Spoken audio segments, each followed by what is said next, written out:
তো হ্যালো সবাইকে, good morning. তো সকালের প্রথম যে কাজটা সেটা কমপ্লিট হয়ে গেছে। আজকে রান্না করতে করতে কিছু কথা আমি তোমাদের সাথে শেয়ার করব।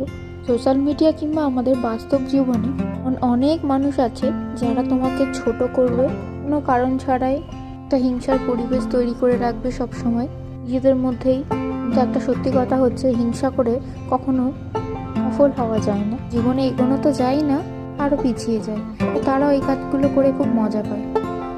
এসব মানুষদের থেকে অবশ্যই দূরত্ব মেনটেন করা অবশ্যই দরকার। তাতে যদি একটা লোক তোমাকে খারাপ কিছু বলে আর বলতে দাও, কারণ তুমি জানো যে তুমি কতটা ঠিক কতটা ভুল। দেখো, আজকে আমি রান্না করছি পাঁচমিশালি সবজি, আর ওদিকে মাংসটা হয়ে গেছে কথা বলতে বলতে। আর এই পাঁচমিশালি সবজি খেতে কিন্তু বেশ ভালোই লাগে।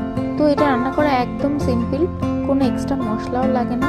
তো আজকে রান্না ডান, এবার আমার লাঞ্চ করার পালা। আর একটা মামনি চলে এসছে ওনার পেস্ট্রি নিয়ে, তো ওর নানা রকম কথা। তো তার মাঝখানে আমি খেয়ে নিচ্ছিলাম এই যে পেয়ারা মাখা। তো আজকের ভিডিওটা এই পর্যন্ত। টাটা, সবাই ভালো থেকো।